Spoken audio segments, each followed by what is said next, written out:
Well, it's a chilly winter's day here in Melbourne, but we've got something a little bit different and perhaps a little bit special for you. This is a 1998 Porsche 911 Turbo Type 993. This was the final air-cooled generation of 911.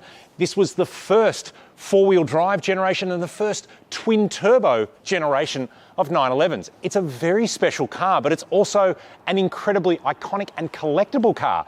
The price of these things is going through the roof. So, well, we're going to take a short drive and talk about why the 993 is such an icon of modern times. All you need to look is celebrity ownership of Porsche 993, and you've got people from Denzel Washington, Jerry Seinfeld, even Keanu Reeves have all put themselves behind the wheel of one of these things. It's a pretty impressive car, still 30 years on. Now, I might have to take my jacket off before I snug inside, but I tell you what, I'm really looking forward to this.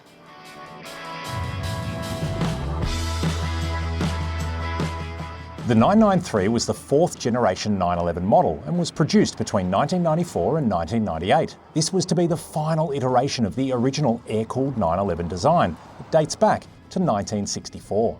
The 993 Carrera models were launched with both coupe and cabriolet body styles, and a new glass roof hatchback Targa followed in 1996. The 993 Turbo, however, arrived in 1995 as a coupe only. The wide bodywork and integrated rear spoiler concealed a new 3.6-litre twin-turbo flat-six that offered 300 kilowatts or 400 horsepower and 540 newton-metres. It delivered all-wheel drive on a 911 Turbo for the first time and included some cool features like hollow spoke 18-inch alloy wheels and an onboard diagnostic system. All 993 Turbos feature a 6-speed manual transmission. At launch in Australia, the 993 Turbo cost $299,900 before options and on-road costs. For customers with deeper pockets, for the 1998 year only, a Turbo S was offered, with even more power, 331 kilowatts, up to 585 newton-metres of torque, and a top speed of over 300 kilometres an hour. All yours for about $370,000 when new.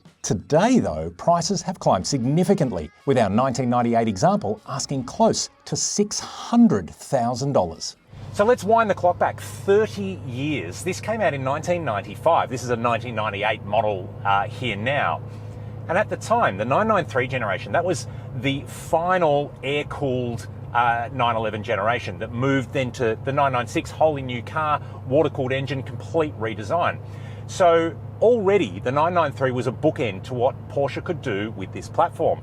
With a 3.6-litre twin-turbo flat-six, was the first twin-turbo that Porsche had done, but it was also, and probably more importantly, it was the first all-wheel drive car, all-wheel drive turbo that Porsche had done. You could get a Carrera 4 in the 964, but what this did in the 993 Turbo, it took the PSK all-wheel drive system from the 959 supercar. Now, what it uses is that it was considered at the time to be one of the most advanced four-wheel drive systems ever developed.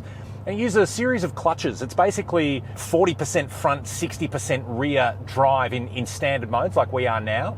Under heavy acceleration, you move 80% of that drive to the rear wheels, and then on slippery roads and in cornering conditions, it can go 50-50 like a Subaru. But that is a constantly variable system. The car is sort of working it out through G-forces and input forces, and where there's slip, it's actually working out through that very, very technical system where the drive needs to be. And look, in the right hands, this thing is a formidable weapon, because not only has it got the power, and I'll get onto that in a second, but it's got that ability to hold that power and put that power to the ground that you can then translate more from just straight line speed into flat out cornering ability as well.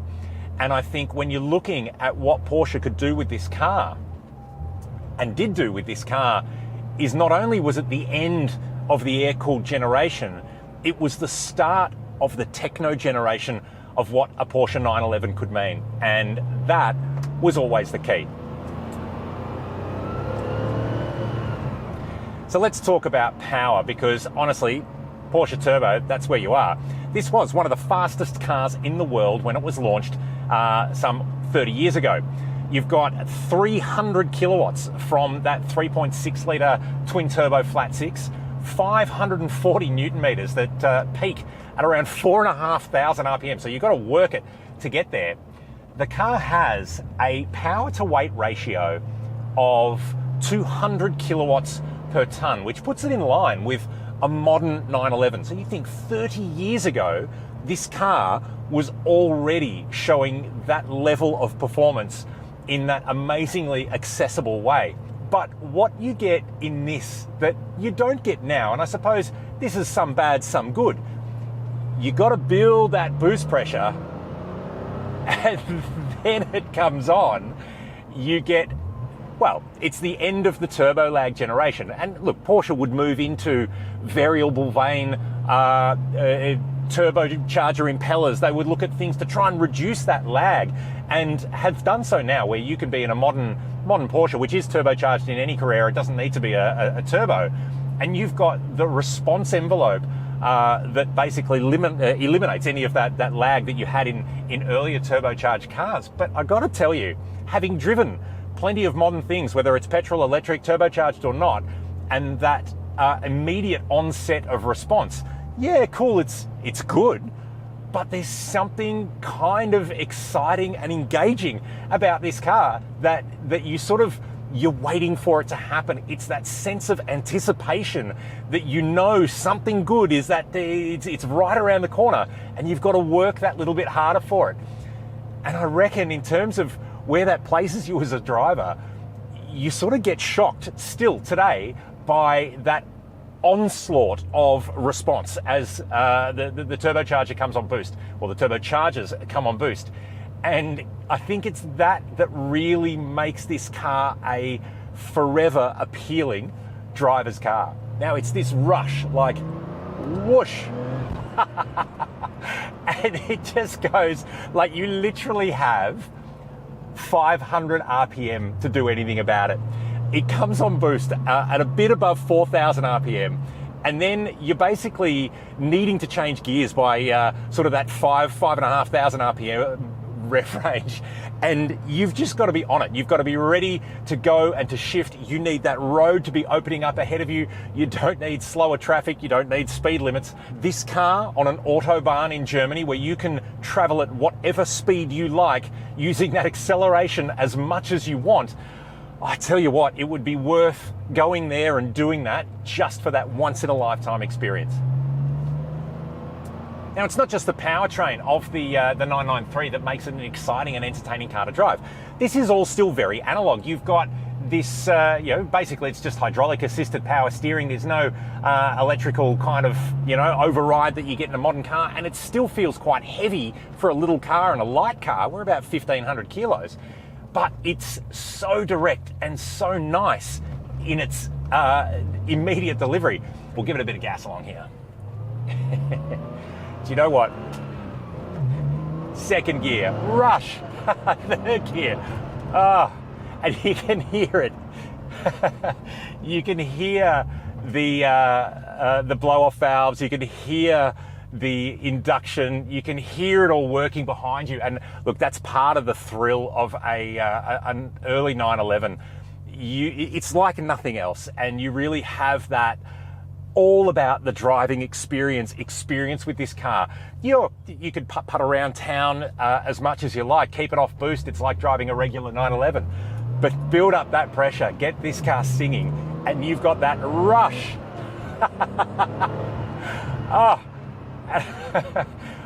As you could probably tell from the smile on my face, I tell you what, 30 years on, it's still a thrill. There's a bunch of analogies that I could make that really are not safe for work, but it's like all of those. So if you let your mind go a little bit loose, it's that exciting. And look, we talk a lot about fuel economy on modern cars, and if you're buying a 993 turbo, I'm going to assume fuel consumption's not your number one priority, but I'm currently running at a reasonably uneconomical 39.5 litres per 100, which is, a bit more than what you'd get out of the RAV4 that's currently behind me. To look at this modern classic and to say what has really changed or what has stayed the same and what is the appeal, the handling of these things. And I know I'm just putt-putting around on some suburban streets. I'm not sort of winding this through some gorgeous Alpine pass, but the direct steering, like you really feel every single movement you make through the wheel translates to what's happening on the road. And obviously, yes, you've got the all-wheel drive, you've got that tremendously wide footprint at the back of the 993, but everything is still so direct and so sharp and so analog that it is very, very much about what you're doing as a driver. The downside of this car and that nimble behavior is it's got a terrible turning circle. So if you're trying to do a U-turn in traffic and think, oh, I need to be over there now, be prepared to be doing a 3-point turn, which is always kind of cool in a 911 turbo, but it may not be good if you've got cars coming the other way. And it doesn't matter that you can do 0 to 100 in 3.8 seconds. If you're pointing sideways on a road, it's never going to work out. But look, as much as I would love to take you on an amazing journey on an amazing road in this car, sadly, it is just a quick look at what the 993 Turbo sort of is and why it's still such an iconic car that still turns heads, that still has interest and is still worth a frighteningly large amount of money, having gone up significantly over the last few years as that collector bookend. And it's kind of the rule of thumb here, particularly in the Porsche world. If you're looking for something that's going to be worth money, look for that bookend. Look for a car that is either the first or last of its generation. And this being a 993, the last ever air-cooled 911, the first ever twin-turbo 911 Turbo, first ever all-wheel drive 911 Turbo, you've got yourself plenty of parts of that bookend matrix to make the 993 Turbo a forever appreciating classic. And for one bit of numbers, about 6,000 of these were made globally between 1995 and 1998.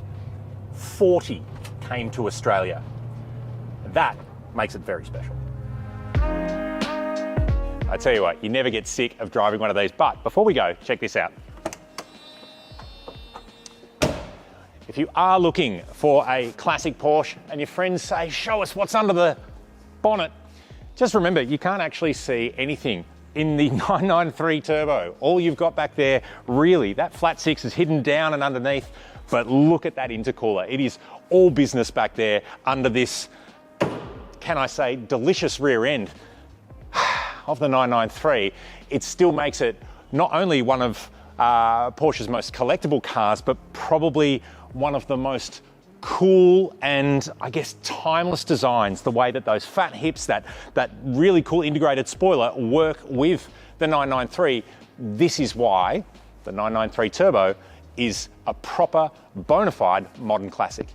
Now, obviously here at Drive, we are normally talking about new cars. So if you think that a Porsche is something in your lifestyle to come up soon, you can check on Drive Marketplace, where we have thousands of second-hand cars, including a number of classic and modern Porsches.